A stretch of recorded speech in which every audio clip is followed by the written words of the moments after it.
नमस्ते, स्वागत करती हूँ आपका आपके अपने चैनल डिवाइन मैसेंजर पर। तो उम्मीद करती हूँ आप सभी लोग बहुत अच्छे होंगे, स्वस्थ होंगे और मस्त होंगे। तो मेरे एक भाई का प्रश्न था कि परसेप्शन हीलिंग कैसे होती है?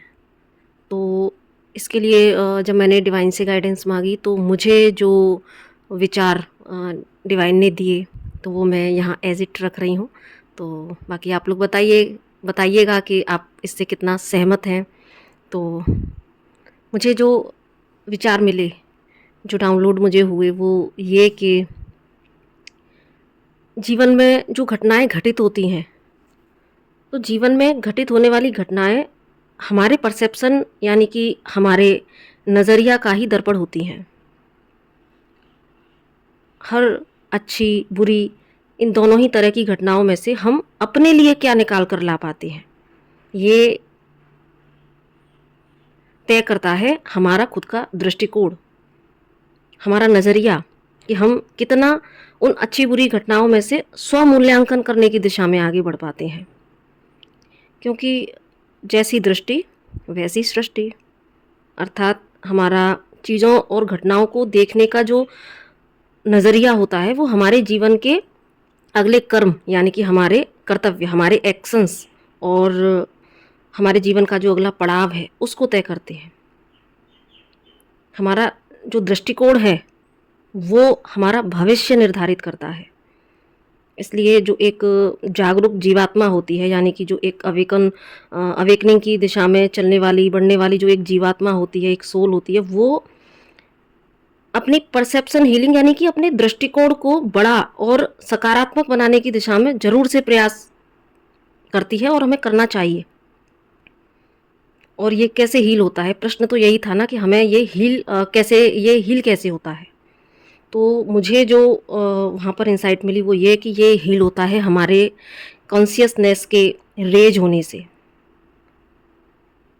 और कॉन्शियसनेस को रेज करने के लिए जो ज़रूरी है सबसे ज़्यादा वो है हमारा अपने आप से कनेक्ट होना, हमारा अपने हायर सेल्फ से कनेक्ट होना, हमारी अपनी आत्मा से कनेक्ट होना और साथ में उस दिव्य ऊर्जा से कनेक्ट होना यानी कि वो दिव्य ऊर्जा कौन? वो ईश्वर।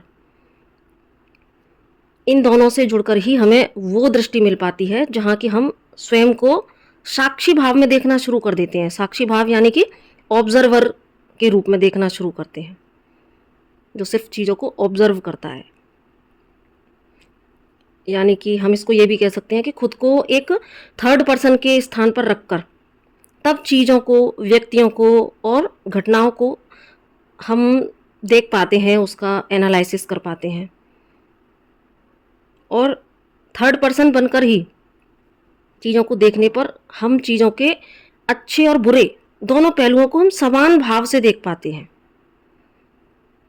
दोनों पर ही हमारी दृष्टि होती है, हम अच्छे बुरे दोनों को ही समान दृष्टि से देखते हैं, एनालिसिस करते हैं और उसमें से जो हमारे लिए क्या सकारात्मक है, हम अपने लिए सकारात्मक पक्ष को ढूंढ पाते हैं जो कि हमारे आत्मिक विकास में सहायक है। इससे क्या होता है कि हमारा जो दृष्टिकोण है वो विशाल होता है, वो विकसित होता है। हम चीज़ों को बिग पिक्चर के फॉर्म में देख पाते हैं और यहाँ हम अपने आप ही दोषारोपण की आदत से धीरे धीरे हम छुटकारा पाने लगते हैं, क्योंकि इससे पहले हम ब्लेमिंग की एनर्जी में होते हैं। कुछ भी गलत होता है तो वहाँ पर या तो हम दूसरों को दोष दे रहे होते हैं या अपने आप को दोष दे रहे होते हैं। लेकिन जब हम थर्ड पर्सन बनकर चीज़ों को देखना शुरू करते हैं, जिसको हम साक्षी भाव भी कहते हैं, तो यहाँ से हम एक ऑब्जर्वर बन जाते हैं और फिर हम इस दोषारोपण जो ब्लेमिंग की एनर्जी है उससे भी निजात पाने लगते हैं। यहीं से शुरुआत होती है एक्सेप्टेंस की, कि जो जैसा है उसे वैसा ही स्वीकार करें। अगर परिवर्तन करना है तो कहाँ परिवर्तन करना है? तो अपने भीतर हमें परिवर्तन करना है, क्योंकि हम बाहर किसी को परिवर्तित नहीं कर सकते। हम जैसे ही खुद को परिवर्तित कर लेते हैं, अपना दृष्टिकोण हमारा परिवर्तित हो जाता है, तो उसका जो प्रभाव है वो हम फिर सामने देखने लगते हैं और सब कुछ सच में बदलता है,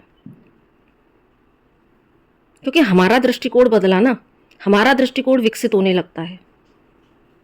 और इस तरह सबसे अच्छा जो परसेप्शन हीलिंग से होता है वो क्या होता है कि हम राग से, द्वेष से, ईर्ष्या से, ऐसे जो बुरे विचार हैं, बुरे विकार हैं, उससे हम खुद को बचा पाते हैं और फिर हम एक प्योरिटी की डायरेक्शन में आगे बढ़ने लगते हैं। और सज्जनों, हम सभी ये जानते हैं कि ईश्वर हमेशा प्योरिटी में ही हमें मिल पाता है। ईश्वर यूँ तो हमेशा हमारे साथ है, जन्म से लेके हमारे अंत तक, हर जन्म तक।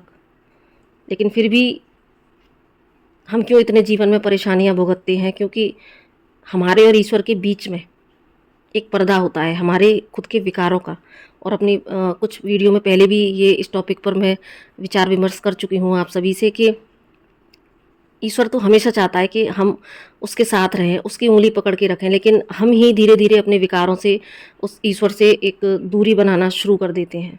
इस भौतिक जगत में इतना इंडल्ज हो जाते हैं और जैसे ही हमारे भीतर के ये विकार हटने लगते हैं और तो हम प्योरिटी की दिशा में आगे बढ़ने लगते हैं और फिर हम ईश्वर के नज़दीक होते चले जाते हैं। क्योंकि हमारे ये जो विकार हैं वही तो हमारे और ईश्वर का साक्षात्कार की दिशा में जो है बीच में बाधक बनते हैं।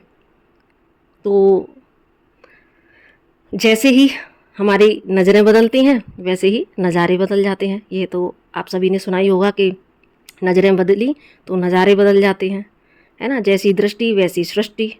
तो ये सब क्या है? ये परसेप्शन हीलिंग के ही लिए बनाई गई कोट्स हैं और यही कोट्स मुझे आज याद आए, तो उन्हीं के बेस पर थोड़ा सा जब एनालिसिस किया तो ऑटोमेटिक ये जो विचार हैं वो चलते गए।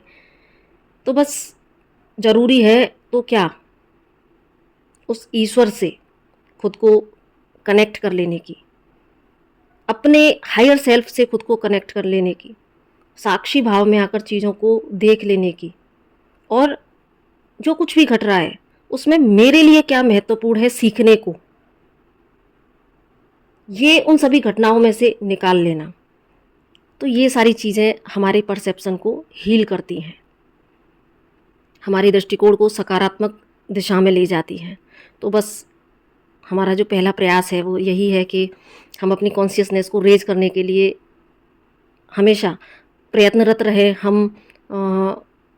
अगर हम बहुत लंबी लंबी साधनाएं नहीं कर सकते तो हम इनफैक्ट हम अपने आप को उस ईश्वर के नाम जाप से कनेक्ट रखें, हम अपनी लंबी गहरी श्वासों से अपने आप को कनेक्ट रखें और ईश्वर से एक ना घनिष्ठ रिश्ता बनाने की कोशिश करें, क्योंकि यहाँ से आपको सही गाइडेंस मिलती है।